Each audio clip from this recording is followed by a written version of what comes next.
Bonjour tout le monde. Je m'appelle Johan, j'ai 28 ans, je suis responsable marketing chez MakeDo et je suis également community manager certifié.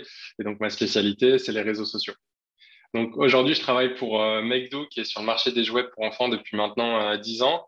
Donc, notre produit, il est à la fois simple et révolutionnaire. C'est un ensemble d'outils en fait faciles à utiliser et sécurisés qui permettent aux enfants de travailler le carton de façon créative et illimitée. Donc voilà, grâce à nos outils, en fait, tu peux créer tout et n'importe quoi à partir d'un bout de carton et lui donner une seconde vie.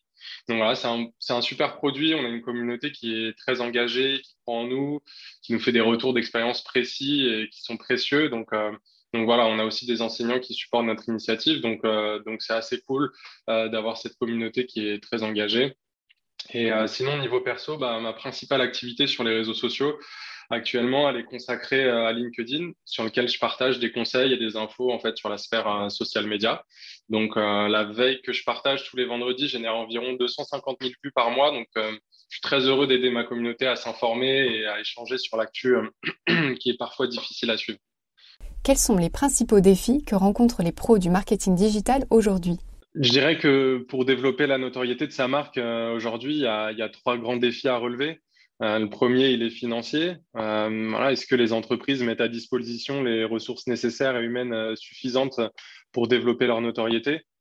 J'entends souvent des social media managers ou même des CM qui sont multitâches, qui sont débordés, et je pense que ça nuit clairement au développement de la marque sur les réseaux sociaux. Voilà, le second défi, pour moi, c'est la créativité. Les gens ne sont plus uniquement satisfaits par le contenu de qualité, il y a de plus en plus d'exigences. Donc, il faut proposer une expérience qui soit globale et qui serve au mieux l'utilisateur. Donc, voilà, il y a beaucoup de concurrence aussi. Donc voilà, il faut redoubler de créativité. Et enfin, le dernier grand défi pour développer sa notoriété, je dirais qu'il est technique. C'est-à-dire qu'il faut se tenir informé des nouveautés, des tendances, des outils qui peuvent permettre d'accélérer sa croissance. Par le passé, on avait des écosystèmes social media qui étaient plutôt classiques, je dirais, avec un trio Instagram, Facebook, Twitter. Et c'est plus forcément la réalité aujourd'hui. En tout cas, les outils évoluent très vite. Donc, il y a un choix existentiel à faire dès le départ pour espérer développer sa notoriété sur les réseaux sociaux. Et donc voilà, faut pas hésiter à faire évoluer sa stratégie social media pour bien évoluer sur les réseaux sociaux. L'engagement des communautés est ton cœur de métier. Peux-tu nous en dire plus? L'engagement, bah, c'est un peu le Graal hein, sur les réseaux sociaux. Les marques et les professionnels mettent tout en œuvre chaque jour pour créer ce lien fort avec leur communauté. Donc, l'engagement, pour rappel, hein, il se traduit par le nombre de signaux reçus en fonction de la taille de la communauté, que ce soit positif ou négatif. Voilà, l'engagement de la communauté, pour moi, c'est ta proposition de valeur. C'est la promesse que le produit ou le service que tu vends, il répond aux besoins de tes clients et qu'il est fiable. Donc voilà, l'engagement, c'est un levier ultra puissant qui se bâtit sur le long terme. J'ai une conviction, c'est que l'audience et donc les gens qui la composent sont tes meilleurs alliés. Voilà, ils t'expliquent leurs besoins, ils te dévoilent leurs croyances, ils te donnent des indications vraiment clés pour servir leurs besoins. Donc oui, pour moi, le secret pour engager sa communauté, il est clairement dans les mains des gens qui t'écoutent et qui te lisent. C'est pour ça que sur tous les projets sur lesquels j'ai travaillé, j'ai essayé de mettre en place le principe d'audience first. En fait, j'ai créé la communauté d'abord avec un territoire de marque qui délimite en fait de façon assez large des sujets qu'il est possible de traiter pour ensuite s'adresser à son audience, commencer à publier et à construire une influence. Voilà, l'idée, c'est d'adapter le produit ou service en fait au marché pour trouver son vrai product market fit en se basant sur des retours utilisateurs qualitatifs. Donc, si tu as bien écouté ton audience, logiquement, tu as peu de chances de te tromper.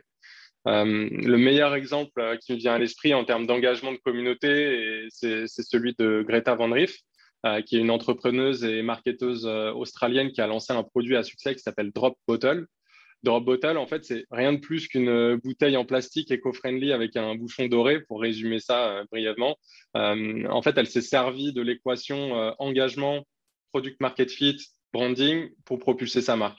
C'est-à-dire qu'elle a identifié tous les problèmes liés aux bouteilles réutilisables, elle a corrigé ces problèmes et elle a sollicité son audience. Donc voilà, dans cette équation, pour moi, la clé, c'est l'engagement de la communauté. Car sans ça, en fait, elle n'aurait pas trouvé son marché et ça aurait été différent pour elle. Donc, elle a créé son audience d'abord et ensuite, elle a lancé son produit. Et voilà, pour moi, c'est une recette qui fonctionne très bien et que les marques devraient exploiter beaucoup plus, je pense. La veille média est souvent laissée de côté en entreprise. Quelle est ta posture à ce sujet? Actuel, on est tous submergés par les informations. On subit tous cette hyper-sollicitation de plein fouet, je pense. Ça va même jusqu'à créer de l'anxiété chez certaines personnes. Il y a énormément d'informations à traiter chaque jour et c'est parfois compliqué. C'est pour ça que le travail de veille, pour moi, il est indispensable pour contrôler ce flux d'informations. Il y a plein de bonnes raisons de mettre en place une stratégie de veille.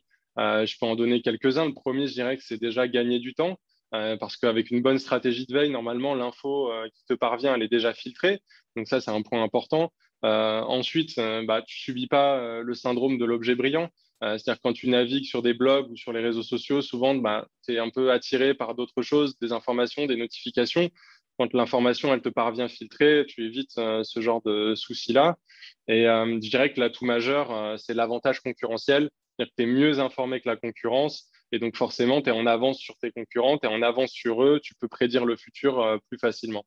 Donc, voilà. Ensuite, il y a plein de façons de servir de cet avantage concurrentiel. Par exemple, ça peut être la curation de contenu hyper qualitatif et le partage sur les réseaux sociaux. Ça peut permettre d'éviter de créer du contenu soi-même et ça peut permettre de lancer sa communauté. Voilà. Moi, je pratique ça avec ma veille social média sur LinkedIn. Le problème majeur que je résous pour ma communauté, pour mon audience, c'est que je soustrais la difficulté de l'accès à l'information. Je leur sers des informations dont ils ont besoin, des informations qu'ils ont envie de recevoir, voilà, sous forme d'un package qui est agréable à lire, avec mon branding. Et voilà, je leur enlève une vraie épine du pied chaque semaine. Donc voilà, publier sa veille, faire de la curation, ça peut vraiment être un atout majeur. Et comme je l'ai dit, ça peut être un très bon point de départ pour lancer sa communauté sur les réseaux sociaux. Quel serait ton dernier conseil à partager aux pros de la com et du marketing digital? Pour rester dans le thème de la communauté, je dirais devenez un média. Aujourd'hui, il y a deux types de personnes sur les réseaux sociaux. C'est très simple. Il y a les acteurs et les spectateurs. Si vous ne délivrez pas d'informations vous-même, quelqu'un le fera à votre place. Donc voilà, même si vous n'avez pas de but précis, que vous soyez étudiant, entrepreneur, en poste ou même en reconversion, commencez à publier sur les réseaux sociaux, construisez votre personal branding et vous pourrez toujours pivoter en fonction de vos propres besoins et de ceux de votre audience. Donc, ce n'est pas un problème. Voilà, vous verrez que les résultats sont exceptionnels. Donc, voilà, brisez cette barrière psychologique.